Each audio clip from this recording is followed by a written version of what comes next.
kimwe nshima Imana cane maybe wambajije kati umuhamagaro waje gute vyatanguye gute vyagenze gute sinzi ngene no bivuga mu majambo make mugabo bimwe nuko hari ivyo nshimira mama wanje uno musi ndiko ndatahura bimwe sinarinzi igituma yabikora gutyo muga ndamushimira cane kubera iki jewe abandi baja gukina cane mwibarabara gukina n'abandi bana narakina nanje nk'abandi muga umwanya munini mama wanje yarafise bible yiwe yari yarakijijwe akaca ambwira ngo burayisoma nk'igitabo je nkayisoma nk'ama histoire ama verse menshi abantu bakunda kumbwira ati uraza ama verse niki ama verse menshi nayasomye ntarakizwa menshi nayamenye kubera umuvyeyi wanje yanyigisha gusoma bibiliya ntaranamenya Yesu yanyigisha uturimbo twa kantike muca mutahura aho yararerewe yanyigisha uturimbo twa kantike mbega urukundo n'utundi yarakunda nubu arakunda kantike cane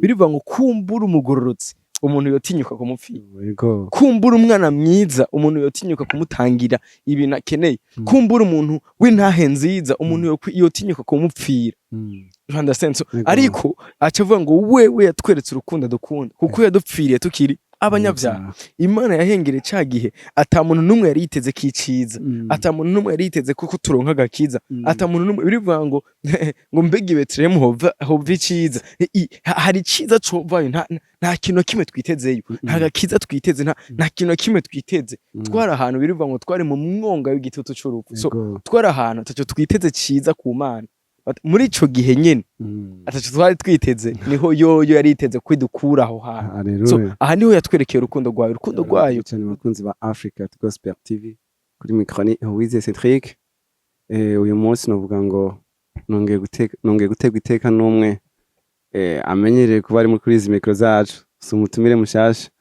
aho uno munsi twagize ikiyago canke ijambo ry'umutwe bivuga ngo urukundo rw'Imana mvuze urukundo rw'Imana ni ikintu cagutse cyane ariko narahisemwe ibintu bibiri ndavuga urukundo rumwe Imana yatanga umwana wayo donc yitanze yo nyene turavuga n'urukundo rutagira condition urukundo rutagira ico ruhagazeko nivyo tuza kuyaga ko n'umutumire wanje uyu munsi ni Bonheur kuva muri Victoria Steam aramenyereye ntukimubwira ngo ni widondore kuko turamumenyereye cyane nga nivyo bintu tugiye kuyaga ko ari bibiri ariko ko biza kugenda turagenda tuza turumva byinshi bitandukanye komsa n'andi ma question muraza kwiyumviramo rero ntatevye reka ndamaramutse Bonheur ndabaramukije cyane meze neza cyane gose yego amakuru yawe je ni meza ndashima Imana kirekire yego cyane ko yego kuba atabizi Bonheur yiga mu Faransa twatewe iteka ryo kubana nawe bivuye kuri Kainos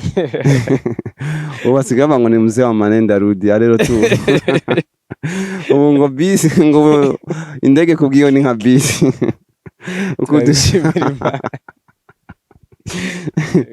ego Bonheur waje muri navuga ngo muri Kainos je ndagirwa cyane iyo hageze Kainos nanje igihe cyose ije nkuko bisigura ikintu gishasha nanje nabandonka ikintu gishasha ariko mu bintu vya mbere binjohera n'umunsi mbona abantu bari kwaduza amaboko bakira umwami Yesu biciye muri rap kuko hari igihe kenshi batabitahura kumwe abantu uraheza namwe canke muraheza mukavyakira gute namwe iyo mubibonye bijya bintu biko biraba imbere yanyu mu maso kimwe mu ntumbero zituma dutegura Kainos hari mujya mwanya yego novuga nti nico kintu ca mbere kiba gikomeye cane gituma dushobora kuja hamwe twavuga tuti buri mwaka dutegure Kainos kuko turabizi yuko abantu bashobora gukizwa mu buryo bwinshi mugabo hariho n'abandi bakizwa muri irya myanya rero biradusaba gusenga gutegura kubiyumvirira kugira ngo umutima wabo worohe bakire ubutumwa bwiza maze ubutumwa bwiza bumaze gushika muri bo ujya mwanya uhabe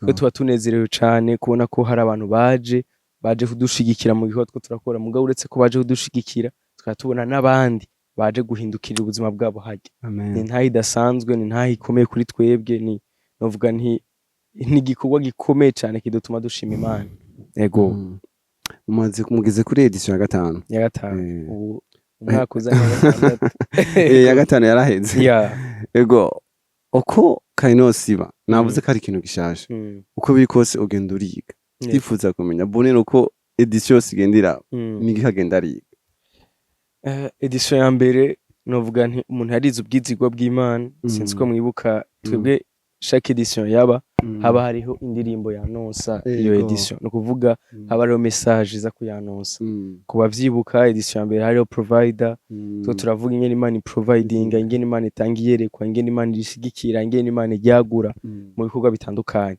tugenda turiga ingene Imana ishobora kuguha iyerekwa ikagaruka no kurishigikira hari igihe umuntu yakira iyerekwa akibwira ati iyerekwa ni gwanje iyerekwa ni jewe Imana arihaye mugabo ikintu kindyohera n'Imana nuko iduhaye iyerekwa igenda ijanye natwe kugira ngo ishigikire n'iryo yerekwa rero ico gihe twari turizera Imana muri ubwo buryo iraduha umwaka ukurikira mimshaka iraduha imyaka igenda ikurikira za omega two turashima ubwizigirwa bw'Imana haraje mimshaka turavuga ingene Imana yatwaguye muri edition ya kabiri turashika muri edition ya gatatu Imana tubwiye ati nabaye umwizigirwa edition ya mbere ya kabiri ya gatatu narabanye namwe muri ivyo bihe byose harabaho iya kane turaza turashima Imana muri Hozana turashima Imana mu bihe bitandukanye so hariho ibikorwa novuga nti bitandukanye Imana ariko irubaka muri twebwe ico ngenda ndiga nizi mpande zitandukanye z'Imana nizi novuga izi shusho zitandukanye Imana igendera twiyerekamo edition iyo ari yose igenderaza Imana iranonsa saison ikanayishigikira so kuri jewe ico nigani ningene Imana ku ntambwe ku yindi igendera jana natwe reka ntatevye tuga dusimbire ku cyatuzanye uyu munsi navuga ngo kuri teme yatuzanye uyu munsi ndafise akabazo gusa nshobora kugenda ntirengagije ko kubaza ndibuka turiko umunsi wa mbere duhura ku kiganiro nakubajije ugihe wakizwa udadushingira intahe gatoya ndifuza udushingira intahe yo gukizwa ubifatanye n'ukuntu umuhamagaro ko benshi turakubona petite benshi baranasenga ugasanga si twese dusanga tuzi kuvuga ubutumwa bwiza umuhamagaro wo kuvuga ubutumwa bwiza kwa Bonheur byagenze gute bifatanye n'ukuntu ufatanye n'intahe yawe uyu munsi uriyagura dushireko na intahe ndaza gukora ku madetail makeyi menshi nari namaze kuyapartage ngaho nibaza ko zoca bahana link yacu kugira ngo mushobore kuraba iyo ntahe yose mu buryo bwagutse mugabo igihe nakizwa hari muri 2014 niga muri 8e kuri Cedric niho nakirijwe muri groupe biblique naratumiwe nk'abandi ndaja gusenga muri groupe biblique hari louange adoration mu munsi hanyuma ndakenda ikintu cambaye ko novuga catumye umutima wanje ubatiye cyane kuguma muri ico kibanza nuko indirimbo zose baririmba canke ibintu byose byabaye ngo byari bimaze kuba sinzi ko birabashikira ahantu ubona ko ibintu byose biriko bisubiramwo irya kabiri rero nivyo vyambaye ko ndagira ubwoba bwinshi cyane ndahindukira wari yantumiye ndamara ati uri kurabibona bimwe umuntu ahindukira ukumva umengo ugira umubwira ati ujya nawe agira arabe naka ujya agiragire ibintu byose umengo biriko birisubiramwo nari maze kubibona gutyo birantera ubwoba gatoyi mbwa ndavuga ati bacara bavuga ko baza gusigara yari jeudi barasigara après les cours yabati nandi ndaza gusigara umunsi barayigisha bavuga ubutumwa bwiza hari umurongozi wa biblique abamuzi bariho ico gihe baca bamumenya yitwa David ndamushimire cyane sinzi amakuru yiwe menshi mugabo ndashima Imana cyane kubw'ibigihe cyose ndavyibutsa araza aravuga ubutumwa bwiza jewe ariko arigisha ivyerekanye n'ubwenge ngene Yesu Kristo ari we bwenge bw'Imana niki muri jewe ashavuga ngo abashaka kwakira Yesu bazi je numva yavuze ubwenge bwinshi ndavuga ati rero ninakira Yesu nzoba nakiriye burya bwenge bwose yavuze je nishakira ubwenge ndakiye bandakijwe gutyo Imana nshingirira ubuntu ndaronka ishengero umunsi ukurikira nakijwe nkuno munsi ejo ndaronka ishengero arantumira nja gusenga ibikorwa birabandanya nja mu deliverance byagibaye mu mwanya mutoya hanyuma ikintu cagiye kuba nuko inyuma y'indwi imwe gusa umurongozi yambwiye ubutumwa bwiza yabonye nza kumubwira ati shaka kuvuga ubutumwa aratangara bati gute mu ndwi mushaka kuvuga ubutumwa bwiza hanyuma narigana ahantu nasengera nkigana mu pastor wanje ngene yavuga ubutumwa nta majambo menshi nari nzi Imana mugayo numva narayafata hanyuma yo numva rero nkatanga kuyashikiriza inyota y'ubutumwa bwiza yatanguriye ngaho kuvuga ubutumwa bwiza byatanguriye ngaho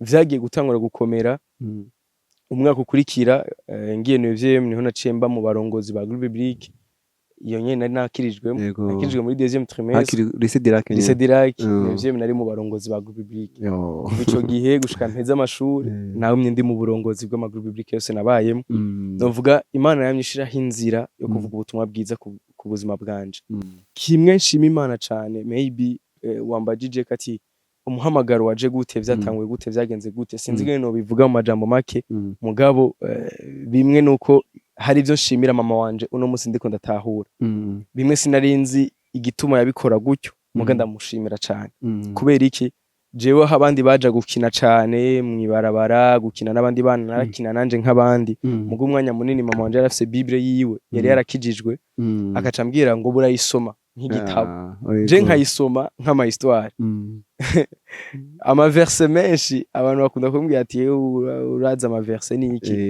ama verse menshi nayasomye ntarakizwa menshi nayamenye kubera umuvyeyi wanje yanyigisha gusoma bibiliya ntaranamenya Yesu yanyigisha uturimbo twa kantike muca mutahura aho yararerewe yanyigisha uturimbo twa kantike mbega urukundo n'utundi yarakunda nubu arakunda kantike cyane rero novuga inyota yanje kumenya ivyerekanye na bibiliya ijambo ry'Imana yatanguriye ngaho hanyuma utangwe kubona abantu batanga gushingira intahe ingene ubuzima bwabo bwahindutse vya bindi ugenda kuramutsa abantu murangana munganya imyaka ukumva ingene mama we agushimira akubwira ati warakoze wambwira ubutumwa bwiza umwana wanje uno musi ngaha yarahindutse uno musi ukumva biguteye intege hari akantu Yesu avuga ngo muzohabwa 100% mw'ijuru 100% mw'isi abantu benshi baca bibazana 100% mw'isi ni amafaranga ni imiduga myiza birashoboka navyo birimo mugabo 100% mw'isi je nkunda kwizera ko ni ya ntahe aho abantu baza kuri bakababwira ati warakoze kubona warizeye Yesu warakoze kubona warambwiye ubutumwa bwiza warakoze kuba waritavye umuhamagaro wawe kuko no munsi ubuzima bwanje ntibwari kuba bumeze uko bumeze iyo utaza iyo utemera gukoreshwa n'Imana kugira ngo numve ubutumwa bwiza ikintu novuga kintera intege cyane ni igihe utangwe kubona vya vyamwa vy'ivyo uri kurakora cyagiye utangwe kubona intahe z'ivyo uri kurakora so nivyo novuga nti binyicarika ahantu nkabwira Imana ati naho vyo kumva umuntu umwe akantu nkunda kuvuga sinzi ko ukabona ka plus one more so ni naho yoba umushahu umwe gusa naho yoba umushahu hari gihe abaca bambaza ati kweri ko ushaka umushahu umwe ntushaka ibihumbi 10 ntushaka ibihumbi 15 ati no naho umushahu umwe uwo ntuma numva no gukora ivyo ndikunda gukora no munsi kweri iki nimba umuntu umunsi umwe yavyutse mu gatondo akabwira ubutumwa bwiza umushaha wa Renard Bonke uyu munsi yakoze ku miliyoni 10 z'abantu imiliyoni 200 miliyaridi zingahe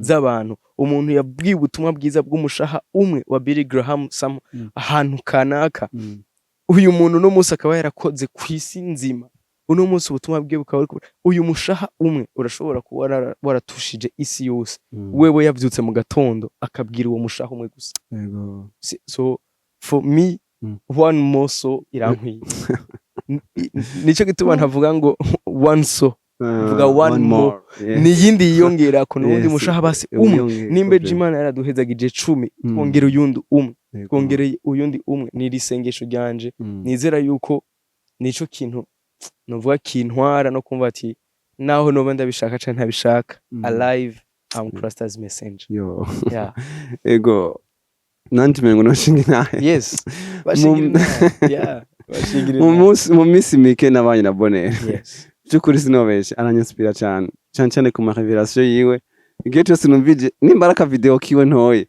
sinigenda nagafata no mu telefone yanjye igihe cyose ntambutse no mwibaraba nkibwa ko mfite video ya Bonheur ndashinga intaye kubwiwe vraiment n'umwanya muto tubana n'umwanya muto novuga ngo ndashobora kuba tuna discuta sumwanya munini vraiment ariko mu mwanya muto ndamuronka ko canke mu kakanya gato ndonka ko kuri iyo video ndafashwa cyane byukuri nanje ndashima Imana kubgawe ego merci beaucoup entreta hanze bimeze gute urakora uravuga ubutumwa comme dab bimeze gute hanze ya hanze ndabandanya kubashura kuba bakurikirana rimwe na rimwe amarezo sociaux yanje barabibona nyene biza biragenda umwaka weze nashoboye gukora igikorane mu Bubirigi amaho tubaye turakora utu video turahura tugasenga prochainement hariho ikindi gikorane kizoba natwa bazokimenya nibaza ko nahariya two turakora ni yari umwaka wanje wa mbere hari umuntu vyasavye umwanya wo gusenga wo kwitegura wo kuraba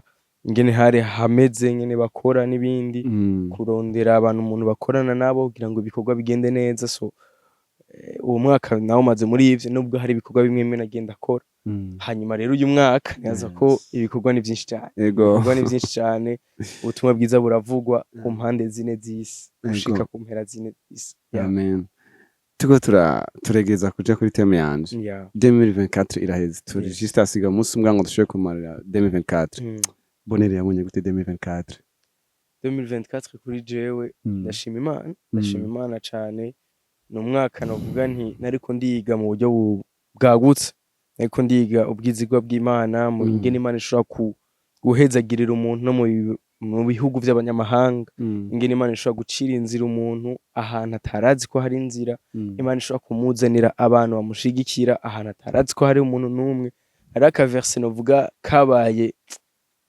ifatiro canke ijambo ryabaye ifatiro ku mwaka wanje wa 2024 ni ingene Imana yamimbwira ati ibino bisagara ndabifisemwe abantu benshi yego hamusenga Imana ukayibaza ati none Mana ibi bintu bizogenda gute ibi tuzobikora gute ibi tuzobifatanya gute ibi tuzobigenza gute ikacikubwira ati ntugire ubwo ndahafise abantu benshi yego hari igihe umuntu tuvuze ngo Imana yafise abantu benshi bashobora kwibaza ati iriko iravuga bizera gusa mugabo narabonye Imana ihagurutsa n'abantu batizera Yesu uko nkaca nibuka rya jambo rivuga ngo I am the God of all flesh ni Imana y'abafise umubiri bose ni Imana ishobora gukoresha abantu bari ubwoko bwose kubw'impamvu y'umuntu wayo so narabonye ikiganza c'Imana mu buryo budasanzwe narabonye ubwizigirwa hanyuma no mwaka uheze nsubiye kubona umuryango ni ikintu nshima Imana umuntu yari atari hafi aba yifuza ego hariho ibikorwa dutegura Kainos n'ibindi mugabo umuryango wanje uri ngaha rero umuntu aba yifuza kubona gusangira nawo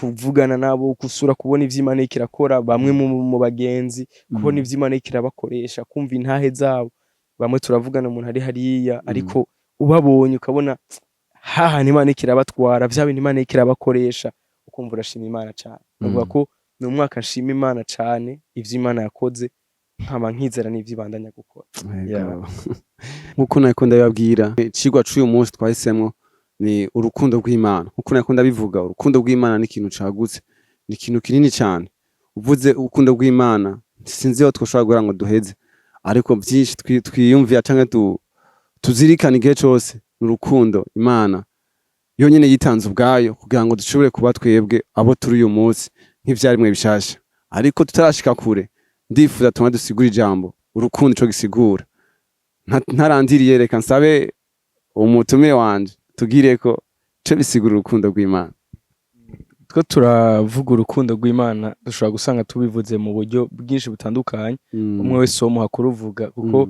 si juste definition mugabo ni na experience y'umuntu wese mugabo majambo make mvuze urukundo tuvuze Imana ubwayo birevuga ngo Imana n'urukundo uretse ko Imana itanga ibikatwereka urukundo idukunda muga ubwayo muri kamere kayo Imana n'urukundo rero dushobora kuvuga urukundo tutavuze Imana dushobora kuvuga Imana tutavuze urukundo rwayo so vuze definition y'urukundo novuga ko ari Imana yego tukiraho nyene twinjire kuri kimwe novuga ngo urukundo rw'Imana urukundo yatanze umwana wayo aho muri Jean 3:16 bavuga ngo kuko urukundo Imana yakunze bari mwisi ariko gwatumye itanga umwana wayo w'ikinege ngo uwo mwizera wese ntazapfe rubi ariko azaronka ubugingo budashira nubwo rukundo Imana yonyene yabonye ko hageze ko itanga umwana wayo canke yitanga ubwayo kugira ngo twebwe tube abo turi buyu munsi nibwo rukundo nifuza kudufasha bonera uru rukundo hanoza kuruhera ni ingene Imana yakunze umuntu mu gushiraho umuryango w'agakiza mvuze umuryango w'agakiza ndiko ndashaka gutanga igicapo gitoyi kenshi na kenshi turakunda kumva izi nkuru benshi barazizi zingene umugwanizi yakoze icaha mwijuru agakororwa n'ibindi hari abantu bakunda kwibaza ati none igihe batubwira za nkuru zingene Adamu yakoze icaha Imana ikamubuza kujyaho igiti c'ubugingo kubera iki yamubuje igiti c'ubugingo kandi yapfuye so ni kubera ko Imana ikirashiraho akaryo kuko umuntu azoronka agakiza Imana ikiramushiraho akaryo kuko umuntu azoronka gukizwa azoronka guhinduka kuko iyo umuntu ajya ku giti c'ubugingo amaze kugira icaha yari kugumana icaha ubugingo bwiwe bwose. Mugabo Imana mu kumubuza kujya ku giti c'ubugingo kiriya gihe kwari kugira ngo Imana ishireho umuryango canke akaryo kagakiza kitwa Yesu Kristo. Cyo gituma uno munsi turajya ku giti c'ubugingo citwa Yesu Kristo, mugane tukikijya nka babandi, nitukijya nkuko Adamu yari kukijyako, tukijyako mu kwizera. Birivuga ngo uriko uravuga ngo nabambanywe na Kristo ariko ndiho, yamara si jewe ndiho, ni Kristo ariho muri jewe. Andi birika civuga ngo icatumye apfira bose bagira ngo abariho nibabe bacinezereza, ariko babe banezereza bapfira akabazukira. Mu yandi majambo, ico Imana yifuza ni uko ibanza kwica kameremere k'icaha kari muri twebwe, ni uko ibanza kwica wa muntu wa kera muri twebwe. Hanyuma rero ubu bugingo tumaze kuburonka, biri kivuga ngo n'ubugingo bushasha buhora ari bushasha umunsi ku yundi. It's a newness of life, n'uburyo bw'ubuzima bushasha. So urukundo rw'Imana biri kivuga ngo Imana yatweretse urukundo rwayo dukunda kuko yadupfiriye tukiri abanyabyaha. Imana yadupfiriye tukiri abanyabyaha, niho yatwerekeye urukundo rwayo. Urukundo rwayo rwaje kutwiyereka kubera ko Imana ntiharindiriye ko tubanza kuba abagororotsi, ko tuba abantu beza, abantu bameze neza. Birivuga ngo kumbura umugororotsi umuntu yotinyuka kumupfira, kumbura umwana mwiza umuntu yotinyuka kumutangira ibintu akeneye, kumbura umuntu w'intahe nziza umuntu yotinyuka kumupfira. Ariko acavuga ngo wewe yatweretse urukundo dukunda kuko yadupfiriye tukiri abanyabyaha. Imana yahengereye ca gihe ata muntu numwe yari yiteze kiciza, ata muntu numwe yari yiteze kuko turonka agakiza, ata muntu numwe. Birivuga ngo ngo mbega Betlehemu hova iciza, hari iciza covayo, nta kintu kimwe twitezeyo, nta gakiza twiteze, nta kintu kimwe twiteze. Twari ahantu birivuga ngo twari mu mwonga w'igitutu c'urupfu. So twari ahantu ataco twiteze ciza ku Mana. Muri ico gihe nyene ataco twari twiteze, niho yoyo yari yiteze kwidukura aho hantu. So aha niho yatwerekeye urukundo rwayo. Urukundo rwayo ruza gutangura kwerekanwa ingene Imana yatanze ku muntu atiteze kwakira, ata n'ubushobozi bwo kwakira afise. Turenganye ngaho twaje tuja mu yandi mateme menshi bizerekanye n'ubuntu bw'Imana, ingene twakiriye gute. Nico bivuga ngo twakijijwe mu buryo ngo ubuntu nibwo bwabakijije kubwo kwizera. Aha turerekana Imana ibetanga gutwereka ingene yaratanze hamira naduha n'ubuntu bwo kwakira. So tuvuze rero ko urukundo rwo muri Jean 3:16 noza gusigura mu buryo bwagutse bw'uko Imana yaracunguye umwana w'umuntu kugira ngo uguhishurwa k'umwana w'umuntu. Imana yarahishuye umwana wayo kugira ngo uguhishurwa k'umwana w'Imana, umuntu amaze kuguhishurirwa abona agakiza. Hanyuma ivyaremwe navyo nico gituma abantu bashobora kweza bavuze ngo Imana yakunze abari mw'isi, yarakunze, ahandi bakoresha ngo yakunze isi. You understand? So acha bavuga ngo none Imana yarakunze umuntu gusa ireka ivyaremwe? No, biri kivuga ngo ivyaremwe navyo birindiranye igishika uguhishurwa kw'abana b'Imana. Twebwe mu guhishurirwa umwana w'Imana twarakijijwe, navyo ivyaremwe n'ivyahishurirwa umwana w'umuntu. Umwana w'umuntu niyamara guhishurwa, ivyaremwe navyo bizoca bicungurwa. Uko niko Imana yakunze isi. Tukiri aho nyine Bonheur, cyo tugira ko n'urukundo, novuga ngo urukundo rutagira condition. Vuze urukundo rutagira condition, mukanyoheje kuvuga ngo kumbura umugororotsi yotinyuka kumupfira, ariko umunyavyaha nkatwe yoyo bimeze gute? Kandi mu gihe peut-être uyu munsi hari umuntu ashobora kuba ari responsable muhiri wabo, akora ibintu vyiza, ariko umunsi umwe bigashika agakora agakosa kamwe, uwo muntu ntiyagenda ahantu kanaka baza kumujustifya bigakunda. Ariko hari uwundi wafise kwindi kote, wewe arakora icaha. Donc mvuze gukora icaha kuvuga ko ni wa muntu peut-être yama mu mabwate, peut-être yama mu bintu bitameze neza, wamwumvise karagwana. Uwo muntu mama we niyaza kumuburanira, niyaza kumva ko bamufashe par exemple nk'umugasho, uwo muntu baraza kuvuga iki? Araza kuza avuga ati uwo muntu ndamuzi ameze uko. Ariko ibyo byose Imana yabirenganye, yo iza kudupfira, yo iza gupfira wa muntu mengo ntabereye gupfirwa. Nibwo rukundo ndiko ndavuga rutagira condition. Ntiyaravye ngo uyu muntu yacafuye canke yaravye ngo uwo muntu ngo nta kintu kimwe arakora ciza, ariko wewe yaravuze ngo reka ngende gupfira ujya nyene. Rero numva umengo dufashe ego urukundo rwo rutagira condition rumeze gute? Twamaze kumva urukundo rwa mbere Imana yadukunze. Yes.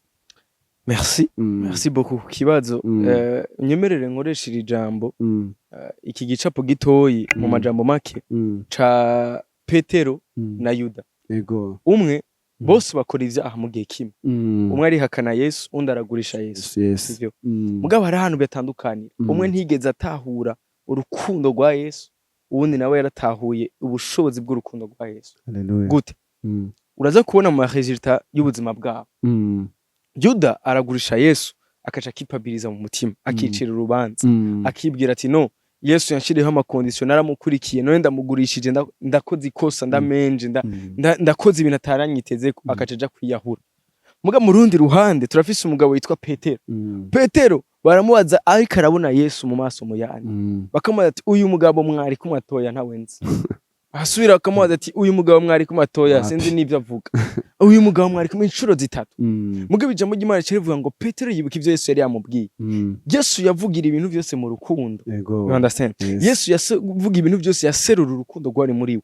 Petero amaze kumuraba yibutse urukundo rwa Yesu, yibutse ivyo Yesu yamubwiye. Birivuga ngo arihana mu mutima. Inzira yo kwihana ya Petero yavuye mu maso ha Yesu. Ni giki Petero yabonye mu maso ha Yesu Yuda atabonye? Nico biri kitubwira ngo mwegereze intebe y'ubuntu atabwoba. Mwegereze intebe y'ubuntu atabwoba. Si incuro zingahe Imana iduharurira twihana. Si incuro zingahe Imana iduharurira tugwa mu makosa. Ariko kuko birivuga ngo yitanze imbabazi ntiharura n'umutunzi w'imbabazi. You understand? So tuko turavuga urukundo rutagira condition ni Imana ni igicapo ca Yesu ariko aravuga umwana w'icangazi agaruka se gategura umunsi mukuru. Ubu yari yiteguriye kuba mu bakozi, yari yiteze kuja ko se agira mushire mu bakozi biwe, amushire mu bintu vyiwe aje gukorera, aje kuragira. Mugabo ntiyateguye kuragira. No ico yateguye ni igiki? N'umunsi mukuru. Muntu w'Imana urukundo rutagira condition tuko turavuga ni Imana wewe uza witeze yuko ifise inkoni kugira ngo iguhane. Muga yo yifise inkoni kugira ngo ihane Satani ari nyuma yawe. Haleluya. Yo yifise inkoni kugira ngo ikuyobore. Ntutinye inkoni Imana ifise mu kiganza kuko iyi nkoni si yo kugukubita. Iyi nkoni nico birivuga ngo ubu inyobozo yawe n'ubuhiri bwawe birampumuriza. Abungere barabizi. Nukugira ngo Imana ishobore kuturongorera heza. Nukugira ngo ishobore gukubita amabingira tumwe tutwegera. So ntutinye wibwira ngo hari amakondisiyo mu rukundo rw'Imana. No, Imana ikunda atamupaka atakondisiyo n'imwe. Nta kintu dukora kugira ngo tumerite urukundo rwayo, nta nico twokora ngo ntiturumerite. So kugira urukundo rw'umuvyeyi rudashobora guhinduka, Bibiliya yo iragira ahantu igashika kuri extreme ikavuga ngo n'umuvyeyi yo kwibagira umwana yavyaye vyogera ahantu n'urukundo rwe rugahera. Mugabo Imana yoyo ntizokwigera iheza urukundo rwayo kuri wewe. Paulo wacaja kure cyane akavuga ngo kuko menye neza ko muri buno buzima atagihari, nta kiriho, nta kizoza, nta mumarayika, nta kintu na kimwe, nta rupfu, nta bugingo, nta kuboha, nta kuwidegemvya, nta kintu na kimwe cyo ntandukanye n'urukundo rw'Imana. So aha niho tugera tugatanga kwibwira ati vy'ukuri ni igiki cyo ntandukanye n'urukundo rw'Imana. Vy'ukuri ni igiki cyo ntandukanye n'urukundo rw'Imana. Mbega ni icyaha ntibishoboka, kandi ariko gwatumye Yesu aza kudupfira. Bacha bavuga ngo mbega ni iki cyоtsindisha abizeye Imana, mbega ni Yesu Kristo ari we yapfuye, mbega ni data ari we yatanze umwana wa, mbega ni mpemu yera ari we ngwati twaho. Ni igiki cyo gutandukanya n'urukundo rw'Imana. Muntu w'Imana nta kintu kimwe gihari gishobora kudutandukanya n'urukundo rwayo. Ubwo icari kudutandukanya nico yahereyeko. Icyaha cyari kudutandukanya n'Imana, mugani naco caramaze gutsindwa muri Yesu Kristo.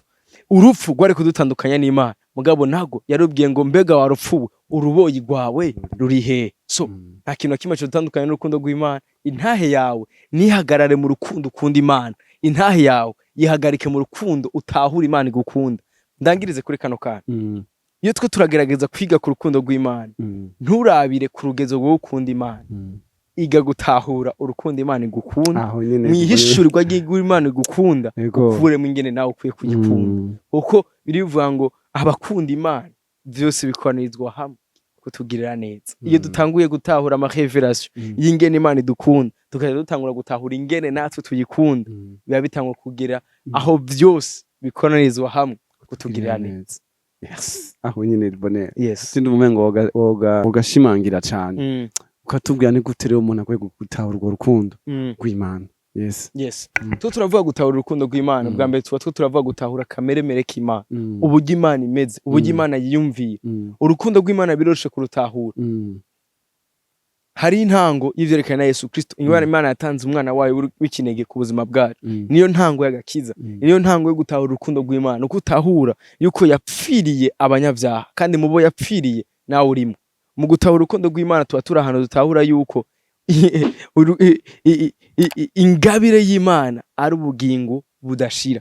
Aha tuba tugeze ahantu dutahura yuko ivyerekeye n'urukundo rwayo nuko Imana itanga, si uko Imana yiteze guhabwa. Irugezo rwa mbere rwo gutahura urukundo rw'Imana, genda wige utahura ingene Imana itanga, hama nawe wige kwakira ibiva kuri yo, uzoba utanguye gutahura ivy'urukundo rw'Imana. Uko blocage ya mbere abantu benshi bagira nuko bibaza ko aribo bagomba guha Imana umwanya wabo, ibigira 10 vyabo, y'amasengesho yabo. No, mugabo banza ugende utangure ku matanguro yo kumenya n'ivyaha Imana yampaye umwana wayo, umugisha wayo muri Yesu Kristo abo yamenye kera. Ibi vyose nimara kubitahura ukamenya ingene uvyakira, uzogendera mu mwidegemvyo w'urukundo rw'Imana. Haleluya. Aho rero nyene ashumenye ngo gendera bikurikiranye ibintu vyanje. Ni gute rero umuntu amaze gutahura urukundo rw'Imana yo kwidegemvya muri urwo rukundo rw'Imana? Iyo umaze gutahura urukundo rw'Imana biroshe kwidegemvya, kuko mpwemu yera bivuga ngo abwirikana impwemu zacu, atwemeza ko turi abana b'Imana. Hanyuma mpwemu yera muri twebwe birivuga ngo araniha, aguma asenga, aguma tubwira, turongora. So ibi niho tugera agatangura kudutahuza. Iyo tuvuze rero kwidegemvya mu rukundo rw'Imana, iyo umuntu amaze kuva ahantu atahura yuko si kibazo c'ingene we akunda Imana, si kibazo c'uburebure bw'urukundo arikunda Imana, ni kibazo c'ingene atahura uburebure bw'Imana imukunda. Umwidegemvyo wiza kuva muri uku kumenya, kuko bivuga ngo bazomenya ukuri, ukuri nako kuzobaha kwidegemvya.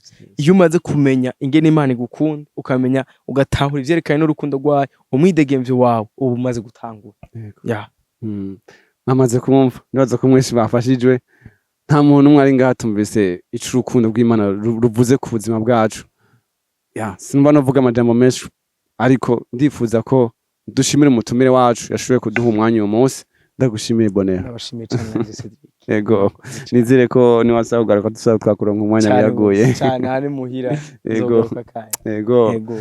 Kuri micro yari Huize Cedric, umutumire yari Guy Bonheur, canke Bonheur Victoria's team. Teme yari urukundo rw'Imana. Tuzosubire mu kindi kiganiro. Kuri micro yari Huize Cedric, unababwiye mwarahezagiwe cyane.